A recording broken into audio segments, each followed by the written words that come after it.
Kung hanggang dulo ay maging sila man, ano na po yun, bonus na lang po sa atin yun.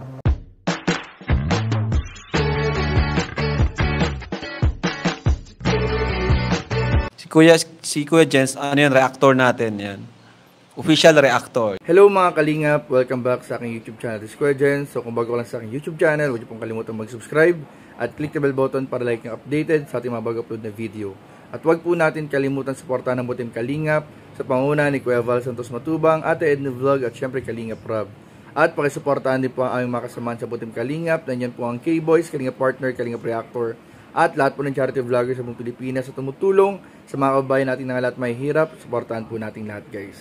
So ngayong araw mga Kalingap ay pag-usapan po natin ang naging live kagabi ni Kalingap Rob sa kanyang second channel na Rob Matubang Vlogs. At dito nga po mga Kalingap ay napag-usapan po ang ilang mga concern issue mga Kalingap patungkol po kay Jomar, sa Jomcar at sa iba pang mga love team mga Kalingap, lalo na ito ay paalala rin mga Kalingap para sa mga supporters, sponsors at lahat na nagmamahal sa mga love team ng Kalingap. So ngayon po mga Kalingap, panoorin muna natin yung ilang bahagi o pakinggan natin yung ilang bahagi ng live niya kagabi ni Kalingap Rob at mamaya po pag-usapan po natin mga Kalingap. Medyo boses lang po ipapakinggan natin mga Kalingap kasi madilim po yung kwarto kagabi sa live po ni Kalingap Rob.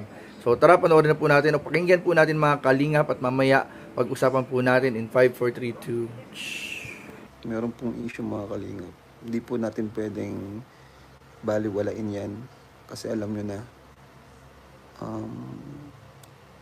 nangyari na yan before, diba? Nangyari na yan before sa love team natin, and alam ko naman na hindi yun mauulit kasi syempre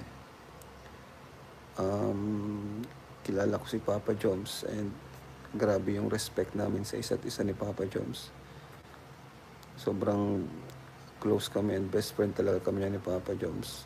And naniniwala ako na hindi mangyayari hindi maulit yung dati na nagkaroon ng partition sa dalawang yung isang love team, parang ganun. Naniniwala ako na hindi mangyayari yun kasi kami ni Papa Joms ay kami niyan, talagang sobrang kalapit kami sa isa't isa. Kaya although 100% tayong kampante na hindi na maulit yung nangyari before, syempre alang-alang sa mga sa mga viewers na ang pangit kasi kapag nagiging toxic na naman po yung community natin. Ginawa nilang issue ang comment mo. Yun na nga po kumbaga hindi nila na-gets yung ating komento. Ang komento ko po ay para po yun sa lahat. Para po yun sa lahat na wala naman pong masamang mag-support po sa K-Boys or kung kanino man.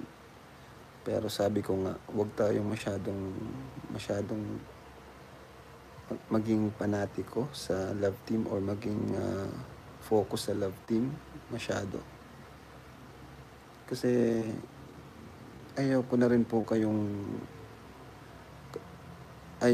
kumbaga ang tinutukoy ko yung mga sponsor, yung mga sponsors na sobrang masyadong sa love team. Kumbaga mas mahal na nila yung love team kumpara sa Kalingap. Kasi what if maulit yung sa Danjoy, diba, na naghiwalay yung dalawa? Ano na naman po yung mangyayari? Kawawa na naman si Papa Joms. Ako po ay nagiging lang kasi na-experience na po natin, diba? Na-experience na natin before. And sa pagiging masyadong fanatic po kasi, minsan nasusobrahan na rin po kasi bawat galaw, bawat kibo, may issue. Kaya na lang po ni Papa Joms, diba? Bawat galaw niya may issue, bawat kibo may issue. Kasi sa sobrang pagiging panatiko natin. Kaya ko sinabi na huwag tayong masyadong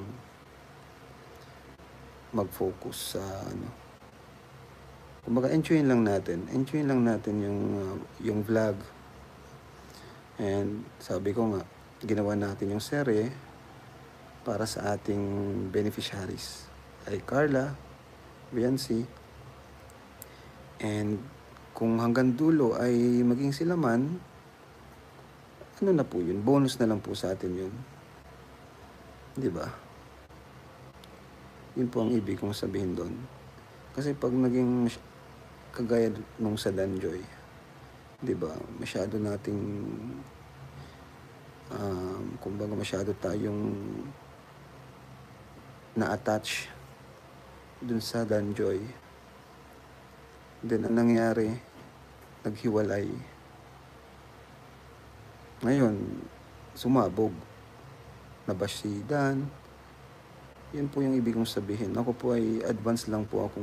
Kumbaga, di ko naman sinasabi na or wini-wish na maghiwalay ang Jomcar. Ako po ay ano lang,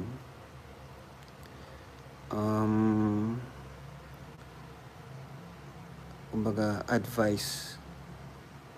Nagbibigay lang ako ng advice. Nasa sa kanila naman kung susundin nila. Sabi ko nga, focus tayo sa beneficiary. Oo, andyan yung love team. Pero wag na tayo mag-expect ng too much. Wag tayo mag-expect ng too much po. Kasi, kawawa din yung mga ano natin. Especially yung mga leading man. Yun na nga po yung nangyari kay Jomar, di ba? Na kunting galaw niya, meron siyang may issue. Kunting galaw ni Joms, may ano na, nababash na siya. Yun po yung ibig kong sabihin. OA na kasi yung iba feeling close, akala pag may-ari.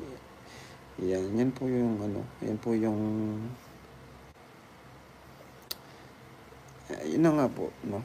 Sabi ko kanina, nagiging ano, wag po tayong toxic. So ayun po mga kalingap, at marami pa po mga kalingap bagay ang napag-usapan, nabanggit ni Kalingap Rab sa naging live po niya kagabi. Kung gusto niyo po mapanood yung buong live po kagabi mga kalingap, bisitahin po ninyo ang kanyang naging live sa Rab Matubang Vlogs o sa kanyang second channel po mga kalingap.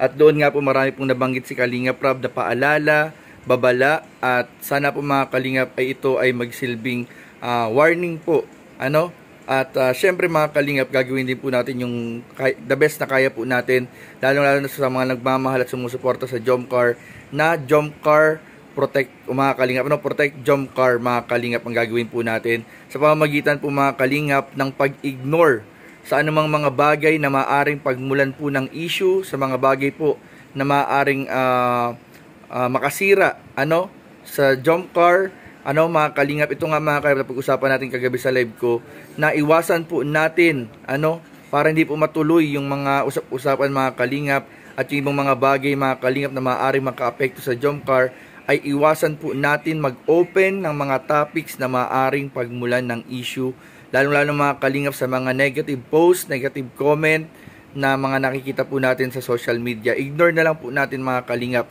Sa ngayon po, yan po yung the best way na pwede nating maitulong sa Jomcar para hindi po matuloy yung posibilidad na matigil o mahinto muna, ano, ang Jomcar mga kalingap. So wag po nating hayaang mangyari po yung gusto ng mga naninira sa Jomcar. Ano, ignore na lang po natin, pahabain po natin ang ating pasensya, wag po natin pansinin yung mga naninira, mga nagkokos ng negative sa community po ng Jomcar. Sundin lang po natin yung advice ni Kalingap Rab na iwasan yung mga toxic na usapin pagdating po sa ating mga love team mga kalingap.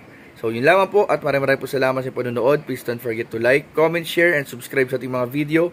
Maraming po salamat. God bless. Bye-bye.